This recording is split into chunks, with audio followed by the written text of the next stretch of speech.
Is your mountain tire starting to look like a road tire, all washed out because it's a tired tire? Well, sit back. We're gonna show you the tips, the tricks, and the how-tos of changing your tire because maybe you're a little unsure on how to go about it. Let's get into it.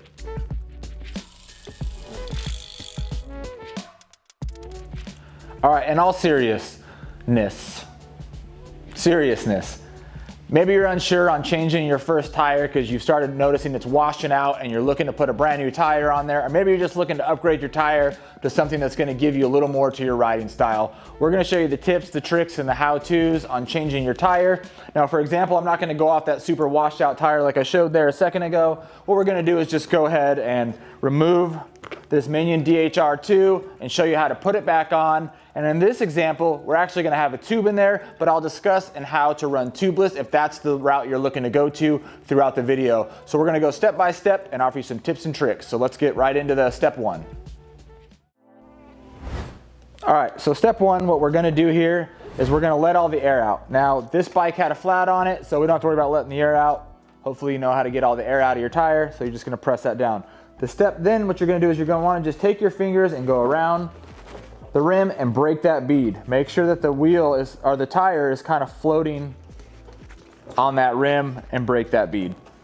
All right, so here's where I want to break the bead. You can see how it's still settled. That line is above the wheel, knowing that the bead is set in. I'm just going to kind of push and break that all the way around. You can still hear a little bit of air coming out, but I'm just breaking that bead all the way around. All right, so now that we broke the bead, we got the air out of the tire, what you want to do is get yourself a nice set of tire levers. I like these Pedros here. They're durable. They have a nice little lip here, and they also have the spoke hook, which is going to be easy in getting that tire off of the rim. Now, a good point here, and let me go ahead and break this down. A nice tool bench that you're going to want to have, a nice tip and trick that most people have, is a round trash can. It holds the wheel nicely. It's not going to really damage your spokes or anything like that. So use that for getting in there. Now, where you should start here is you should start here right at where your valve stem is, because it's just going to make it easier when you go around. So what you want to do here is, as you're inserting your tire lever, be really careful not to damage your rim tape, right? Because if you're either already running tubeless or you're looking to run tubeless, you don't want to damage that tape.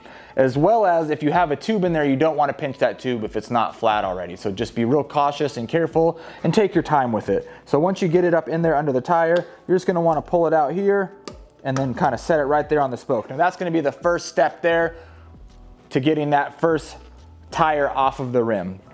So now I take the second lever and I've broken that and I've kept that little bit of gap there on the bead. What I'm going to do is start feeding it on here. Now what you can see is I'm not able to get a lot of slack. So this is where I'm going to go ahead and release this lever here and give myself a little bit of space so I can get right back in here and pop both of them out and start feeding this through. So now that I've got my second lever in here, you can see there's a lot more gap coming around that tire and that rim, right? I was real careful. I made sure not to damage any rim tape. And honestly, it was a little bit of a fight there to start, right? And that might be the case, but if your tire is damaged in that sense and it's all worn out, it's probably going to be a little bit easier. The rubber's going to be a little bit easier to manipulate. But in this sense, this is a pretty brand new tire we're just using to show here. It's a little bit of a fight. So you're going to want to kind of use these tire levers to get in here and manipulate it. So now that I have this one, I'm just going to keep going around here and just pop around, right? And one thing you can also do is I like to kind of just grip that tire and just try to slide this around real careful, because I don't want to damage the rim. And as you can see, I've created so much space here that I've actually popped off this lever. But what I can do here is just kind of use my hand here as the lever itself and just go real careful to slide all the way around until I pop that all the way off the tire. And now that I've gotten this side off, surprise, surprise, this bike was actually set up tubeless. It just didn't have any sealant in here yet. So we're gonna go ahead and show you how to run it as if it was tubeless, and also describe, say there was a tube in there, just in case whether you're running each option, you'll know exactly how to partake in this activity of fun.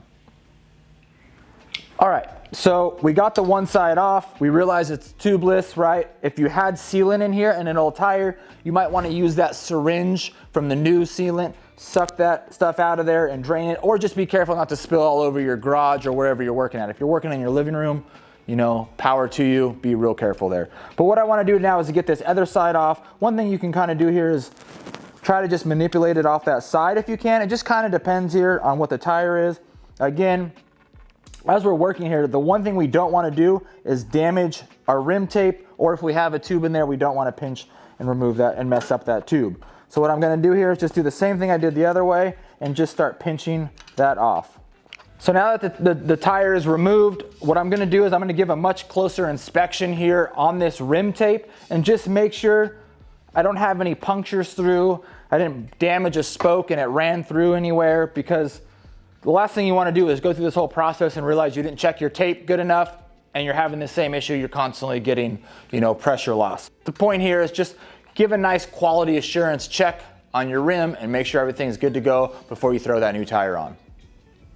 All right, so with a tubeless tire, the thing you want to do is recognize that this rim tape is help keeping that sealant in within the tire and the rim. So after you take that tire off, I want to just do a quality check here and kind of run my thumb and feel for any type of imperfection or impurity within that, any damage through there. I'm also looking at every part where the spoke is coming through the wheel and making sure it hasn't damaged that tape. So this is where you're just going to kind of go along the entire rim, just feel for things.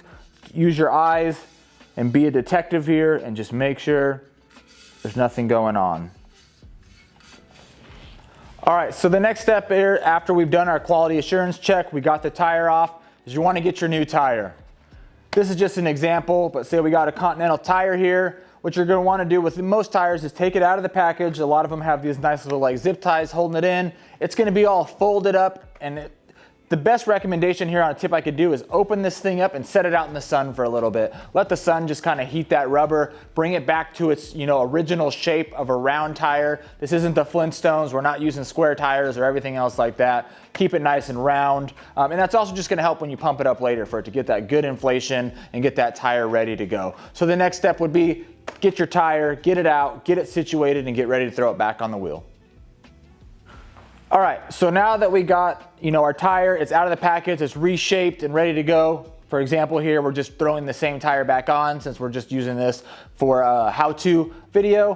What you want to do is make sure that your tire is going on in the rotational direction that it needs to be, right? Good chance here with a lot of companies is they put the name of the tire, the heat stamp here, on the side of the drivetrain, which means it's in the rotational direction that it needs to be. Other chances are you can look on the tire, find a nice rotational arrow. It'll help point it in that direction.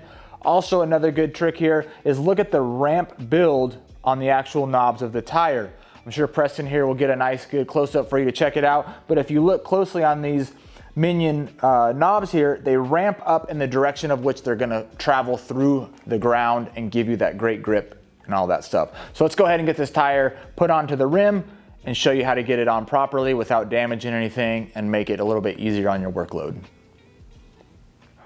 Now the first step is just throw this rim right up in here. Don't worry about matching heat stamps or any of that, because it's okay to be a young one out there on the trails. No one cares if you're hip. I'm just kidding, right?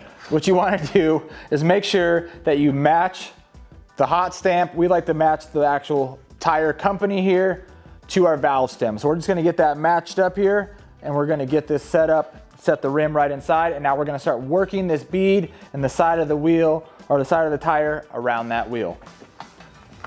Oh, I'd also like to mention here is once you get the one side on, what you're going to want to do is that's when you're going to want to insert your sealant. In this case, we're not going to go ahead and put any sealant in here just for the video's sake, but that's the time when you want to do that. Now that I got it on, I'm a little off here, so I'm just going to go ahead and try to work my way and slide this on. Again, I'm careful not to damage my rim tape. As you can see, I was kind of able to get this tire on with no lever or anything like that. Again, this is a situational aspect. If you got a really pretty crazy downhill tire, it's not giving you the leeway you want, you might want to use some levers or anything like that. So first step there, getting that tire back on one side. Okay, so we got the one side of the tire on. I'll flip it around so you can kind of see what's going on here. Got a nice big gap. I mentioned earlier you can throw your sealant in there. Current stuff also, you could go ahead and fully put your tire on and then use the syringe, hook it up to your valve stem and shoot it in there if you want a little bit cleaner. It's kind of just up to you on how you do your thing, but the point is if you're going tubeless, get that sealant in the tire. If you're going tubed, a couple little quick tips is here is you would open up your tube. We recommend throwing a little bit of air in there so that way you're not pinching it. Don't overinflate it, just enough that it makes it easier to get around and you're not gonna be able to pinch or bend over on that tube as you're putting the other side of the tire on, because you don't wanna get all the way up there, go to inflate it and realize you pinched and get a pinch flat on yourself. So if you're running tube there, get this out, put a little bit of air in it, and then slowly get it in there. And then what we're gonna do next here is just get this side of the tire on. A good tip here is in the same way that we started from the valve stem and went out to take it off, we're gonna do the opposite, and we're gonna start from the opposite side here to put it on. So now we have our valve stem at the bottom, and what we're gonna do is just kind of start using our fingers and just start pinching this tire on.